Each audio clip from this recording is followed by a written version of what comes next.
Welcome all to Nagesh Karsage orchid school.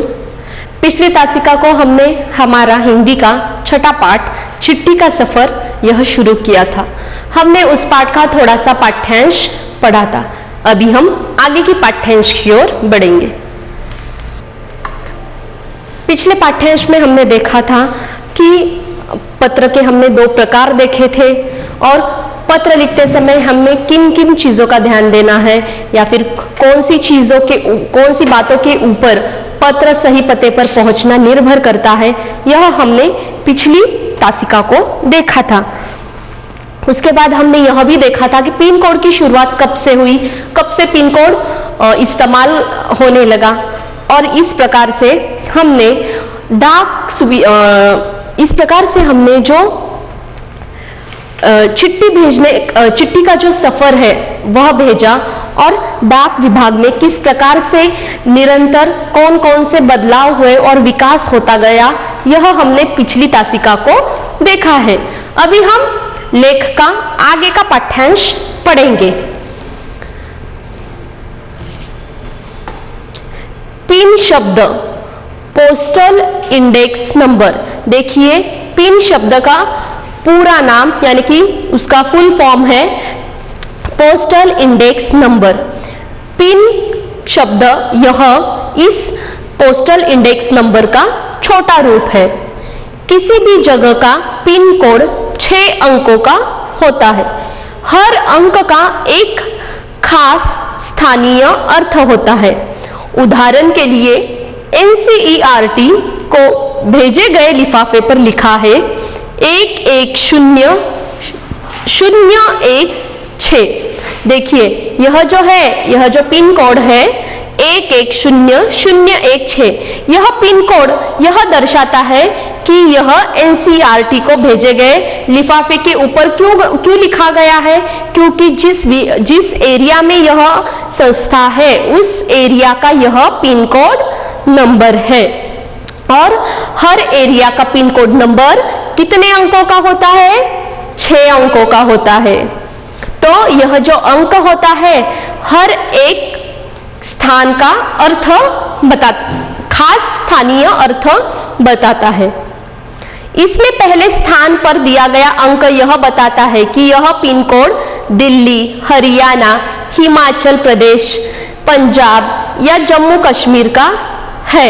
यानी कि पहले जो 2 अंक है यहाँ पर जो दिए गए हैं, पहला अंक है वह यह बताता है कि यह कौन कौन से विभाग का पिन कोड है। तो यह बताता है कि यह पिन कोड दिल्ली, हरियाणा, हिमाचल प्रदेश, पंजाब या जम्मू कश्मीर का है। उसके बाद अगले 2 अंक यानी कि 10 यह तय करते हैं कि यह दिल्ली राष्ट्रीय राजधानी क्षेत्र के उपक्षेत्र दिल्ली का कोड है। अगले 3 अंक यानी कि 0, 1, 6 दिल्ली उपक्षेत्र के ऐसे डाकघर का कोड है जहां से डाक बांटी जाती है। यानी कि डाकघर का जो मेन ऑफिस होता है, कार्यालय, उनका डाकघर का जो कार्यालय होता है उसे यह जो पिन कोड है अंत का वह उस डाकघर की जानकारी देता है, जहां पे सारे डाक इकट्ठा होकर फिर उनको पिन कोड के हिसाब से, एरिया के हिसाब से अलग अलग बांटा जाता है, उसको छाटा जाता है, फिर पोस्टमैन के हाथों सौंपा जाता है। तो यह जो पिन कोड नंबर है यह 6 अंक का पिन कोड नंबर हमें यहाँ पे हमने देखी हुई इतनी सारी जानकारी यह पिन कोड हमें बताता है। तो इसीलिए चिट्ठी के ऊपर, खत के ऊपर या पत्र के ऊपर पिन कोड लिखना इतना जरूरी माना गया है, क्योंकि एक 6 अंक का पिन कोड हमें इतनी सारी जानकारी देता है। अब तुम्हारा स्कूल जहां पर है उस इलाके का पिन कोड पता करो। तो देखिए बच्चों, अभी यहाँ पे आपको कुछ काम दिया गया है, यानी कि आपको घर पे बैठ के इन चीजों की जानकारी लेनी है। यानी कि अभी आपका स्कूल कौन से एरिया में है, तो उस एरिया का आपको क्या करना है, पिन कोड पता करना है। उसके बाद देखिए, अपने घर के इलाके का पिन कोड भी पता करो, यानी कि आपका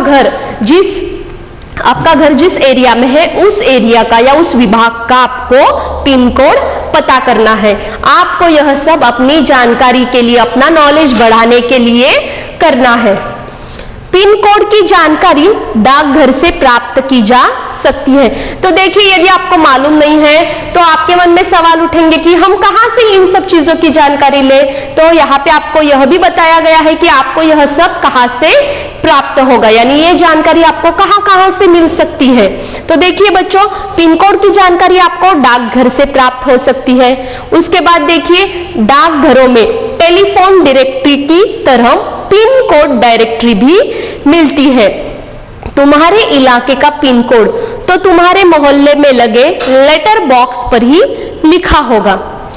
प्रमुख जगहों, शहरों के पिन कोड नंबर तुम्हें कहां मिल सकते हैं। तो देखिए बच्चों, आपको यहाँ पे क्या बोला गया है कि आपको आपके स्कूल का पिन कोड नंबर जानना है। उसके बाद आपके घर का, यानी आपका घर जिस एरिया में पड़ता है वहां का पिन कोड नंबर आपको जानना है। तो आप ये सब कहाँ से जान पाएंगे, तो आप ये सब अपने घर में भी अपने घर के बड़ों से पूछ सकते हैं, मम्मी पापा से पूछ सकते हैं। उसके अलावा यदि आपके घर के नजदीक डाकघर है तो आप डाकघर में भी जाके वहां पे भी पिन कोड की जानकारी ले सकते हैं। उसके बाद जैसे टेलीफोन डायरेक्टरी होती है, डाकघर में टेलीफोन डायरेक्टरी होती है, तो उसी प्रकार वहां पे वो लोग पिन कोड डायरेक्टरी भी रखते हैं।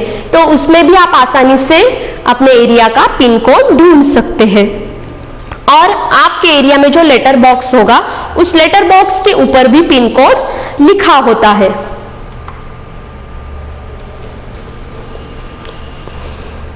टिकट संग्रह का शौक काफी लोकप्रिय है।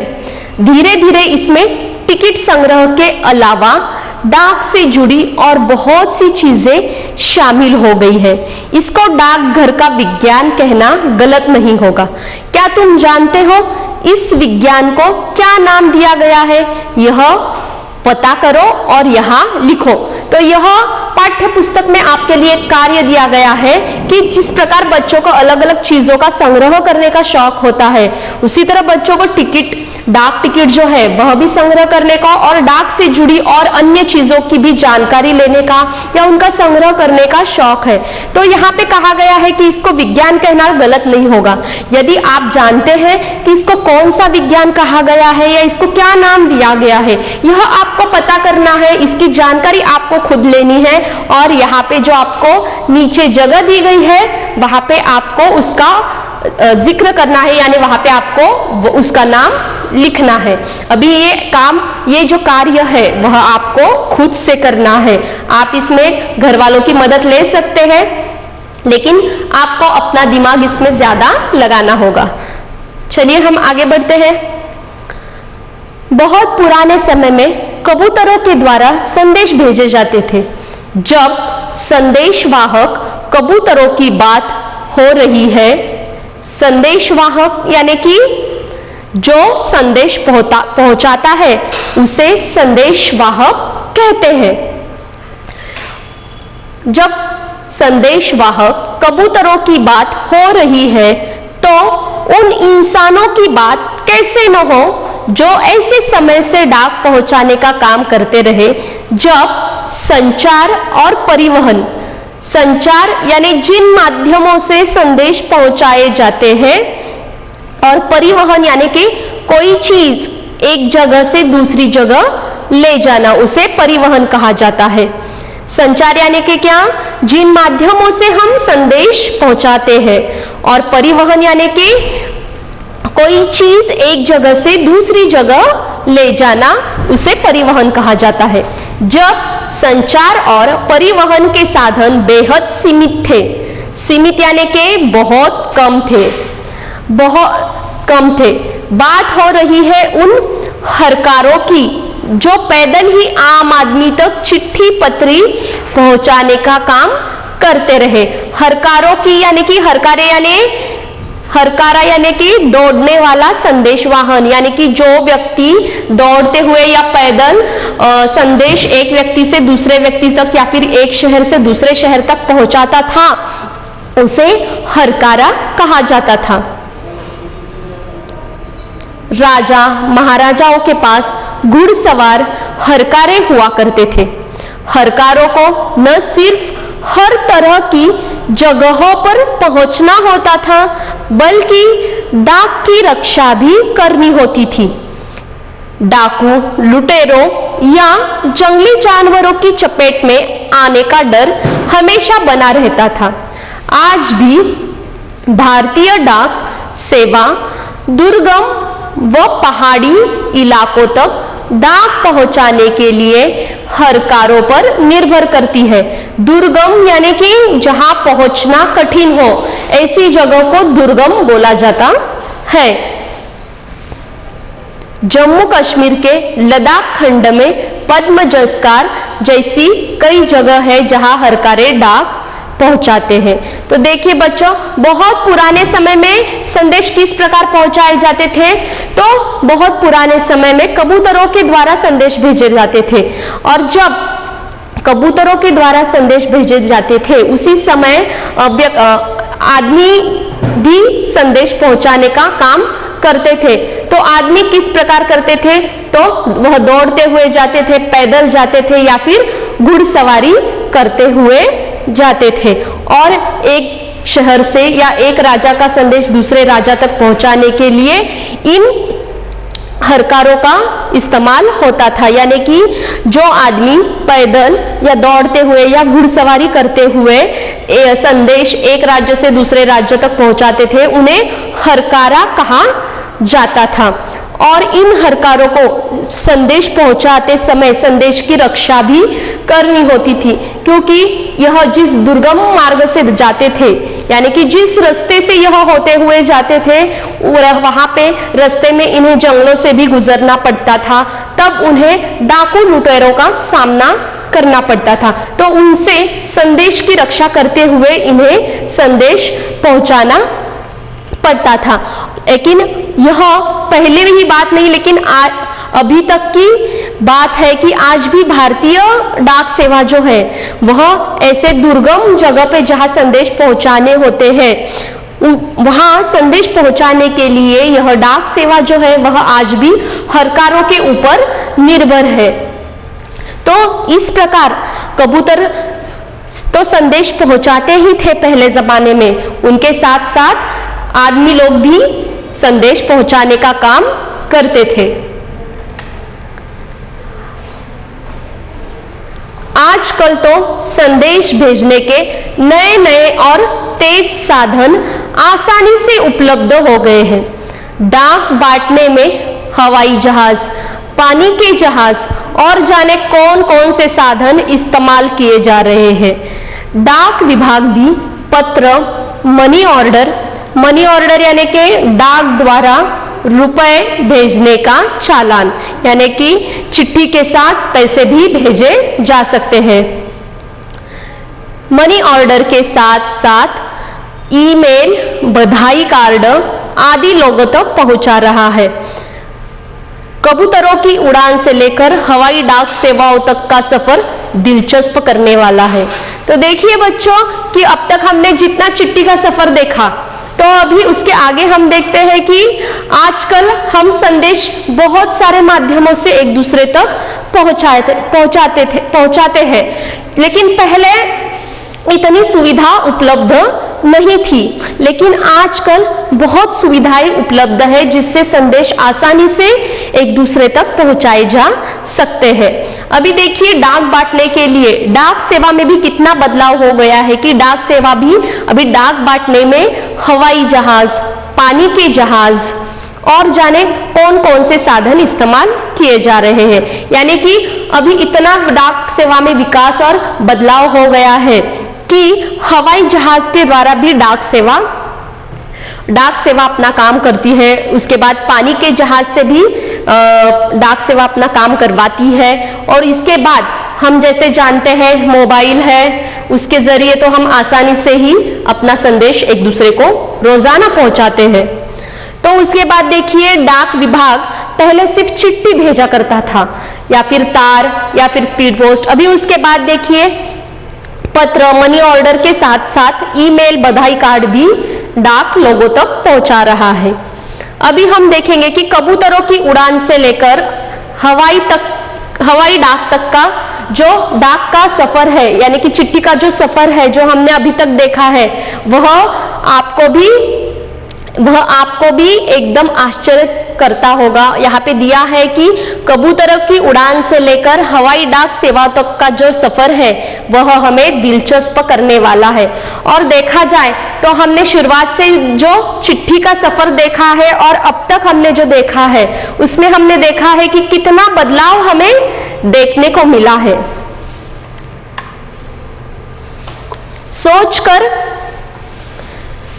सोचकर आश्चर्य होता है कि कबूतर जैसा पक्षी संदेशवाहक भी हो सकता है। कबूतर की कई प्रजातियां होती है और ये सभी संदेश ले जाने का काम नहीं कर सकती। गिरहबाज या हुमर वह प्रजाति है जिसे प्रशिक्षित करके डाक संदेश भेजने का काम में लाया जाता है।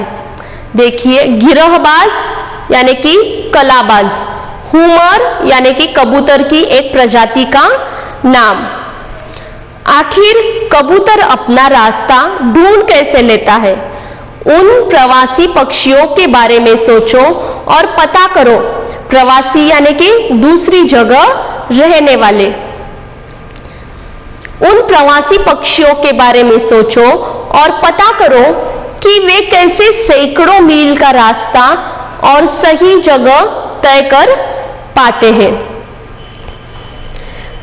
गिरहबाज यह एक कबूतर की प्रजाति है। हुमर यह भी एक कबूतर की प्रजाति है, यानी कि इन कबूतरों के इन प्रजाति के नाम है। तो एक जाति का यह जो कबूतर है वह उड़ते उड़ते उलटकर कलाबाजी खा जाता है और फिर उड़ने लगता है। तो देखिए बच्चों, आप भी सोचकर आश्चर्य होते होंगे कि कबूतर जैसा पक्षी संदेशवाहक किस प्रकार हो सकता है, या फिर उसने संदेशवाहक का जो कार्य अब तक किया है वह किस प्रकार किया होगा। ऐसे तो हमें बहुत सारे कबूतर देखने को मिलते हैं, लेकिन हर कबूतर संदेशवाहक नहीं होता। यानी कि जो कबूतर हम हमारे आसपास देखते हैं वह संदेश पहुंचाने का काम नहीं करते। उसके लिए कबूतर की जो दो जातियां हैं उन्हें प्रशिक्षित किया गया है। यानी कि कौन कौन सी दो जातियां हमने यहाँ पे देखी है? पहली है गिरहबाज और दूसरी है हुमर। तो यह जो दो कबूतर की प्रजातियां हैं यह संदेश पहुंचाने का काम करती है।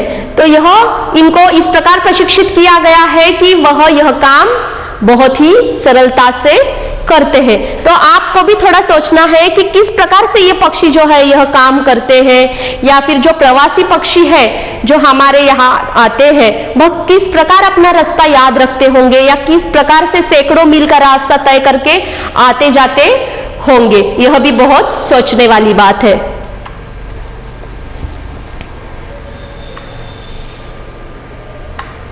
उड़ीसा पुलिस खास तौर पर हुमर कबूतरों का इस्तेमाल राज्य के कई दुर्गम इलाकों में संदेश पहुंचाने के लिए कर रही है। देखिए उड़ीसा राज्य की जो पुलिस है वह खास तौर पर हुमर इस प्रजाति के कबूतरों का इस्तेमाल राज्य के कई दुर्गम इलाकों में, यानी दुर्गम यानी कि जहां पे पहुंचना बहुत कठिन होता है, ऐसे राज्यों में संदेश पहुंचाने के लिए पुलिस भी इन हुमर कबूतरों का इस्तेमाल करती है। कानून व्यवस्था, संकट और अन्य मौकों पर संदेश के लिए ये कबूतर बहुत ही उपयोगी साबित हुए हैं। देखिए बच्चों, कानून व्यवस्था और संकट और अन्य मौकों पर जब कहीं भी तुरंत संदेश पहुंचाना है और वह इलाका बहुत ही दुर्गम है, तो उस समय यह जो होमर कबूतर है वह बहुत ही उपयोग में आते हैं। कबूतरों की संदेश सेवा बहुत सस्ती है और उन पर खास खर्च नहीं आता है। कबूतर की जो संदेश सेवा है बहुत ही सरल है और उनके ऊपर कोई भी खर्च नहीं आता है। इन कबूतरों का जीवन 15-20 साल होता है और 8-10 साल तक वे बहुत अच्छा काम करते हैं। स्वस्थ कबूतर एक दिन में 1000 किलोमीटर तक का सफर कर सकता है। कबूतरों का जो जीवन होता है वह सिर्फ 15 से 20 साल तक का होता है और उनकी आयु के शुरुआत के जो 8-10 साल होते हैं तब वह बहुत ही तेजी से काम करते हैं। और जो कबूतर बहुत स्वस्थ होता है वह एक दिन में 1000 किलोमीटर तक सफर कर सकता है। यदि कोई महत्वपूर्ण संदेश पहुंचाना हो तो 2 कबूतरों को भेजा जाता है ताकि बाज के हमले जैसी अनहोनी स्थिति में भी दूसरा कबूतर संदेश पहुंचा दे। तो देखिए यहाँ पे बच्चों, जब कबूतरों के द्वारा भी संदेश पहुंचाए जाते हैं तब भी वहां पे थोड़ा बहुत जोखिम होता है। तो उसके लिए क्या किया जाता है कि जब कबूतरों द्वारा संदेश, कोई महत्वपूर्ण संदेश भेज रहे हैं तब यह देखा जाता है कि वह संदेश सही सलामत पहुंचे।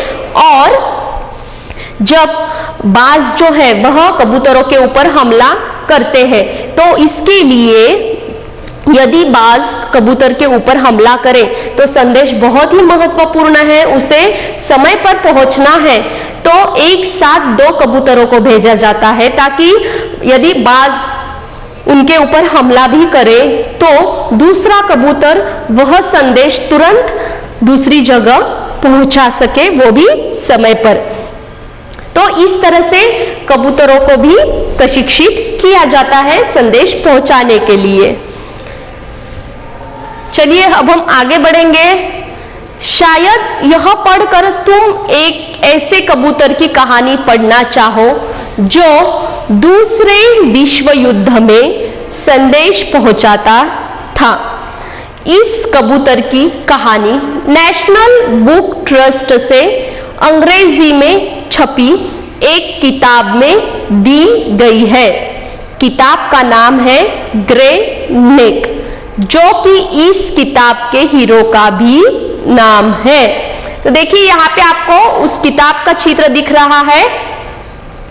ग्रे नेक नाम की एक किताब है जिसमें एक कबूतर की कहानी है जिसने दूसरे विश्व युद्ध में संदेश पहुंचाने का काम किया होगा, क्योंकि अब तक हमने कबूतरों की संदेश पहुंचाने वाले जो कबूतर हैं उनकी जो जानकारी ली है उसे सुनकर आपके मन में कबूतर की कहानी जानने की लालसा उत्पन्न होगी। इसलिए यहाँ पे हमें यह बताया गया है कि सिर्फ संदेश पहुंचाने का ही नहीं बल्कि जब दूसरा विश्व युद्ध चल रहा था तब एक कबूतर ऐसा था जिसने संदेश पहुंचाने का काम किया था और उसकी कहानी हमें ग्रे नेक इस किताब में पढ़ने को मिल सकती है। तो यह जो है कहानी ग्रे नेक इस किताब में इस कबूतर की दी गई है, यह कहानी नेशनल बुक ट्रस्ट से अंग्रेजी में छपी एक किताब में दी गई है। यानी कि यह किताब कैसे है, अंग्रेजी में छपी हुई है। आपको इस किताब में उस कबूतर की कहानी अंग्रेजी में पढ़नी होगी। अगर तुम हिंदी में पढ़ना चाहते हो तो क्यों ना नेशनल बुक ट्रस्ट को पत्र लिखो कि वे इस किताब को हिंदी में भी छापे। यह रहा उनका पता, national book trust India, A5 green park, नई दिल्ली 110016। तो यह जो है यह नेशनल बुक ट्रस्ट इंडिया का एड्रेस यहाँ पे आपको दिखाया गया है और यहाँ पे आपको एक कार्य दिया गया है कि यदि आपको अंग्रेजी में यह किताब नहीं पढ़नी है, हिंदी में पढ़नी है, तो आपको इस पते के ऊपर एक पत्र लिखना है और आपको उस ट्रस्ट को बताना है कि इस किताब को आपको हिंदी में ट्रांसलेट यानी हिंदी में भाषांतर उसका करना है, यह आपकी इच्छा है, इसलिए आप उन्हें इस प्रकार की रिक्वेस्ट कर सकते हैं पत्र लिखकर। तो बच्चों, आज हमने चिट्ठी का सफर यह तय किया, यानी कि चिट्ठी का सफर इस पाठ में हमने शुरुआत से लेके अब तक जो देखा है वो हम थोड़ा देखेंगे। देखिए, हमने कहां से शुरुआत की थी चिट्ठी के सफर तक और हम कहां आके रुक रहे हैं, यानी कि हमने चिट्ठी का सफर शुरू किया था और हम रुके हैं कबूतर के सफर तक। यानी कि चिट्ठी पहुंचाने का जो सफर होता है वह किन किन रास्तों से जाता है, या फिर किस प्रकार से कि कौन सी चीजों पे हमें ध्यान रखते हुए हमें एक चिट्ठी पहुंचानी होती है, वह हमें इस पाठ में पता चला है। इसके अलावा हमने इसमें आदमी यानी कि व्यक्ति किस प्रकार से पत्र पहुंचाते थे, कितनी जोखिमों भरे परिस्थिति का उनको सामना करना पड़ता था, यह भी देखा। उसके बाद कबूतर, हमें सिर्फ कबूतर के बारे में इतना मालूम था कि कबूतर संदेश पहुंचाते थे। कब? पहले जमाने में। तो वह किस प्रकार संदेश पहुंचाते थे, इस पाठ को पढ़ने के बाद हमें यह पता चला कि विस्तार से जब हमने देखा तब हमें पता चला कि कबूतर ऐसे ही कोई कबूतर संदेश नहीं पहुंचाता। कबूतर की 2 प्रजातियां होती है जिन्हें प्रशिक्षित किया जाता है, फिर वह संदेश पहुंचाने का काम करते हैं। और फिर उसमें भी कितना जोखिम होता है कि बाज कबूतरों को मारता है, तो उसके लिए भी वह दूसरा रास्ता ढूंढते हैं कि एक साथ कभी कभी 2 कबूतरों को भेजा जाता है। तो इस तरह से बच्चों हमने चिट्ठी का सफर यह पाठ आज पढ़ा है। तो आपको यह पाठ फिर से पढ़ना है और आपको घर बैठे पत्र लिखना है, और मैंने जो आपको 2 कार्य बोले हैं वह कार्य भी आपको करना है। पहला कार्य कौन सा है कि आपको आपके स्कूल का पिन कोड जानना है। उसके बाद आपका घर जिस एरिया में है उस एरिया का पिन कोड जानना है। उसके बाद यहाँ पे आपको एक कार्य दिया गया है, वह कार्य भी पूरा करके वहां पे आपको जगह दी गई है, वहां पे आपको उस चीज का नाम लिखना है। और आपको और जानकारी चाहिए तो आपको कौन सी किताब पढ़नी है? ग्रे नेक। आपको ग्रे नेक, यह कबूतर की कहानी है इस किताब में, तो यह किताब आपको पढ़नी है। तो इस प्रकार से बच्चों आज हमने चिट्ठी का सफर देखा जो कि बहुत ही दिलचस्प था। मुझे तो बहुत पसंद आया। मैं आशा रखती हूँ कि आपको भी यह पाठ बहुत पसंद आया होगा। तो यहाँ पे हमारा पाठ समाप्त होता है। धन्यवाद।